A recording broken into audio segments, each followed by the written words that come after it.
안녕하세요. 저는 기독교 서적을 주로 리뷰하게 된 유튜버 임수민이라고 합니다. 제가 하는 일은 웹소설을 쓰고 있어요. 한 19년째 지금 한 190권 정도 되는 판타지 소설을 출판했고 지금은 숭실대에서 5년째 웹소설 창작과 문학과 판타지라는 강의를 맡아서 진행하고 있습니다. 네, 제가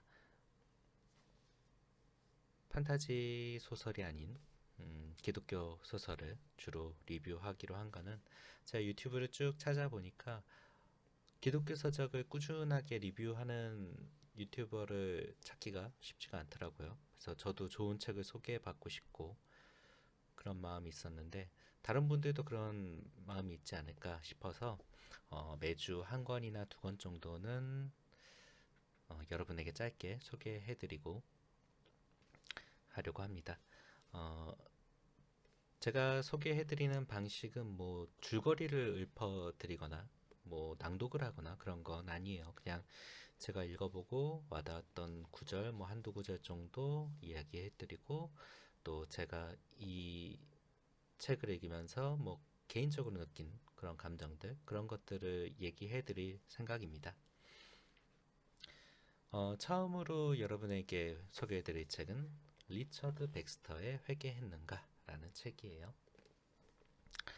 이 책은 사실은 이 책을 처음 읽고 나서 또 책장을 덮고 나서 딱 처음 드는 생각이 뭐였냐면 이 책은 한국에서는 좀 인기가 점점 없어지겠구나 라는 생각이 들었어요. 왜냐면 이 책은 책장을 열자마자 책장을 덮을 때까지 계속 끊임없이 리처드 bax터가 물어봅니다.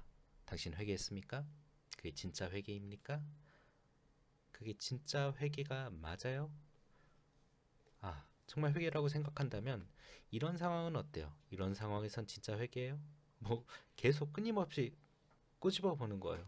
그러니까 너무 힘들기도 하고 이 질문을 계속 한 권을 250페이지 넘는 내용 내내 그 이야기를 듣는 게 생각처럼 쉽지는 않더라고요. 특히 제가 이번에 느끼면서 읽으면서 가장 와닿았던 구절은 이 사람아 당신이 토지와 주택을 매입하고 돈을 모으는 데서 철없는 어린이가 공놀이에서 맛보는 즐거움보다 훨씬 더 큰 기쁨을 맛본다면 잠깐 있다가 없어질 세상의 돈과 재물을 탐하기보다 영원히 지속될 하늘나라를 온통 소유하는 것을 더 큰 기쁨으로 삼아야 하지 않겠는가 이런 문장이 있었어요. 제가 지금 나이가 40인데 제 주변에 보면 대부분 관심사가 부동산 아니면 주식 이 두 가지가 가장 큰 관심사인 것 같아요. 저도 이번에 이사를 준비하면서 부동산에 대해서 관심을 갖게 됐는데 그 결정을 내릴 때 어떤 생각이 드냐면 내가 이게 이 지역으로 이사 가면 이득이 될까? 손해를 보진 않을까? 집값이 떨어지진 않을까? 앞으로의 전망은 어떻지? 집값이 오를까? 뭐 하다못해 내 자식들이 교육을 받을 학군은 괜찮나? 이런 생각을 하게 되잖아요. 아니면 내 집안 주변에 뭐 병원은 있는지 마트는 있는지 막 이런 걸 따져보게 되는데 예전에 제가 읽은 그 팀 켈러 목사님의 당신을 위한 로마서라는 책이 있어요. 그 책에서는 팀 켈러 목사님이 이런 얘기를 해요. 기독교인이 그리스도인이 그 자기의 거처를 정해서 이사를 할 때는 거처를 정할 때는 거기에 전망이나 학군이나 이런 걸 따지는 게 아니라 내가 그리스도인으로서 그 땅에서 빛과 소금이 될 수 있는지 그 땅에서 내가 하나님을 위해 무엇을 봉사할 수 있는지 하나님을 드러내는 삶을 살아가는 데 있어서 그 땅에서 내가 어떤 역할을 할 수 있는지 이걸 먼저 따져보라고 하더라고요. 그때도 충격을 받았는데 이걸 읽으면서 한 번 더 곱씹어보게 됐어요. 진짜 내가 하나님을 위해서 이런 선택을 하는가? 매 순간 내가 정하는 모든 것들이 아무 생각 없이 그냥 정하고 있는 모든 것들 속에서 하나님을 위한다라는 또 예수님을 따라간다는 그리스도인으로서 내가 다른 모습은 어떻게 만들어갈 수 있는가?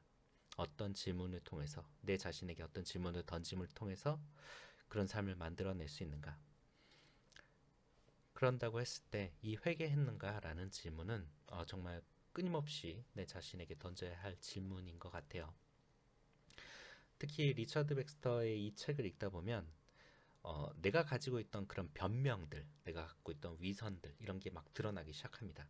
저 같은 경우에는 그래도 이 정도는 괜찮지 않아? 라는 질문을 던지고 있을 때 이 리처드 백스터가 하는 얘기를 듣고 이게 아니구나 라는 생각을 했어요. 예를 들면 우리는 하나님 없이 아무것도 할 수 없다. 하나님께서 주지 않으면 우리는 은혜를 얻을 수 없다. 회개도 마찬가지다. 우리가 회개하는 것이 하나님의 뜻이라면 예전에 회개했을 것이다. 하나님의 뜻이 아니라면 어찌 스스로 회개하여 구원에 이를 수 있겠는가? 회개는 자신이 원하거나 행한다고 해서 할 수 있는 것이 아니다. 이런 문장이 이 책에 있어요. 그러면서 리처드 백스터는 이렇게 물어보죠. 이런 말이 타당한 변명이 될 수 있다고 생각하는가? 당신은 자신을 치료할 수는 없지만 자신을 해하거나 독을 마실 수 있다. 우리는 물론 우리 회개도 마찬가지고 은혜도 마찬가지고 다 하나님께 주셔야 되죠. 그런데 우리는 선택할 수 있어요. 매 순간마다 선택할 수 있습니다. 내가 내 자신을 치료할 수는 없지만 독을 마실 수는 있어요. 독을 선택해서 마실 수 있는 거죠. 우리가 아주 간단하게 그냥 조금만 편법을 써서 어떤 주택을 구입하든 아니면 그냥 세상에 살면서 그냥 어떤 선택을 할 때 있어서 이게 합법적인 굴레 안에 있다고 해서 안심하고 그냥 편법을 써서 조금 더 손쉽게 돈을 벌 수 있는 길을 택한다면 그거는 분명히 죄의 악이고 하나님 안에서 공의가 일어나지 않는 일이죠. 그런 부분에 있어서까지 리처드 백스터는 계속해서 회개했느냐고 독자들에게 질문을 던집니다. 그리고 리처드 백스터의 질문을 쫓아가다 보면 그런 게 나와요. 하나님께서 기뻐하시는 것은 인간의 멸망이 아니라 회개와 구원이다. 하나님께서 기뻐하시는 것은 악인의 죽음이 아니라 그들이 돌이켜 생명을 얻는 것이라고 공언하신다. 심지어 하나님께서는 이를 맹세로 확증하신다. 저는 저희 집 화장실에서 매일 오전 7시 그리고 오후 8시를 전후해서 하루에 2번 정도 담배 냄새가 아주 가득 찹니다. 아마 또 윗집으로 추정되는 혹은 아랫집일 수도 있겠죠. 어쨌든 근데 제가 생각하기에는 담배 냄새가 차오른 직후에 쿵쾅쿵쾅 거리는 소리가 나요. 그래서 윗집이겠구나라는 생각을 늘 갖고 있어요. 그런데 언젠가 그 윗집 사람이 주일날 이 성경책을 들고 가족들이 다 함께 교회 가는 모습을 저는 봤거든요. 그래서 신앙인인데 그렇구나. 근데 사실 우리가 신앙이 있다고 하는 사람들이 이웃에게 해를 끼칠 수 있는 거는 그렇게 새삼스럽지 않은 일이 되었어요. 언젠가부터는. 근데 저는 처음에는 그 사람이 빨리 그냥 하나님 만났으면 좋겠다. 좋게 풀어서 얘기한 거죠. 그러니까 빨리 천국 갔으면 좋겠다. 이런 생각을 했었는데 언제부턴가 그 사람을 위해 기도하게 되더라고요. 저 사람이 진짜 하나님 만났으면 좋겠다. 그냥 단순히 빨리 죽어라가 아니라 이 사람이 진짜 하나님을 만나서 내 이웃을 사랑할 수 있는 사람이 됐으면 좋겠고 진짜 이 회개의 모습을 거쳐서 하나님께서 사랑하는 자녀가 되었으면 좋겠다라는 생각이 들더라고요. 그래서 어느 순간부턴가 그분을 위해서 매일 그 담배 연기를 맡을 때마다 속으로는 막 열불이 나고 화가 나지만 또 한편으로 기도하게 되는 거죠. 하나님, 저 사람을 구원해 주세요. 저 사람 만나 주세요. 하나님, 저 사람이 정말 하나님 안에서 진정한 기독교인이 되게 해주세요. 저도 그 사람을 위해서 기도한다고 하지만 한편으로는 저도 이런 모습들이 있을 거예요. 저도 모르게 다른 사람들을 불편하게 하는 부분들이 있을 것이고 또 저희 집 애들이 밑에 집 사람들을 시끄럽게 층간소음을 일으킬 수도 있겠죠. 그런 부분에 있어서 잘못을 저지르고 있을 수도 있고 그런 부분에 있어서 제대로 회개하지 못하고 그 사람들에게 잘못을 구하지도 못하고 그런 모습이 있을 수도 있다고 생각을 해요. 그렇기 때문에 리처드 백스터의 말처럼 우리는 책장을 열자마자 닫을 때까지 우리의 삶이 시작하자마자 예수님을 만나서 회심하자마자 우리의 삶이 끝날 때까지 계속해서 회개를 해야 되는 거 아닌가. 리차드 bax터는 그런 얘기도 하더라고요. 사탄은 인간을 유혹할 뿐 죄를 짓고 안 짓고는 인간이 자기 의지대로 선택하게 내버려 둔다. 사탄은 인간에게 죄를 강요하지 않는다. 어떻게 보면 우리는이라는 표현을 저는 사실 그렇게 좋아하진 않아요. 왜냐하면 우리는이라는 표현을 함으로써 나는이라는 그 나의 죄를 좀 감추려고 하는 그 수작질이, 저 자신의 수작질이 좀 보이거든요. 그래서 저는 그런 부분들이 분명히 있다고 봐요. 내가 선택을 하는 것들. 분명히 내가 선택하고 있는데 그거를 사탄이나 아니면 주변 환경이나 이런 것들에 대해서 그것들 때문에 어쩔 수 없이 벌어진 일이라고 얘기하는 거죠.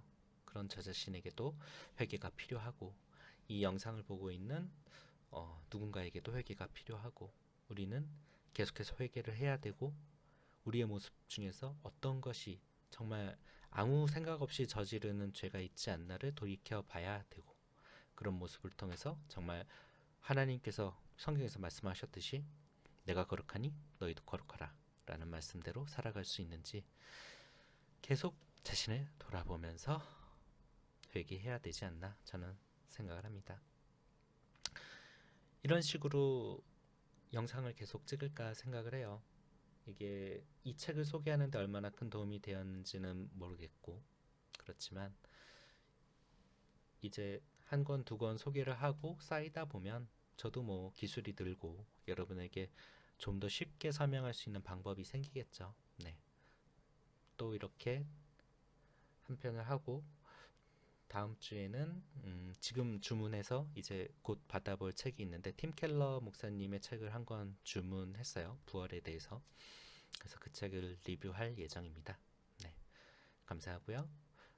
좋아요와 구독 부탁드리겠습니다. 감사합니다.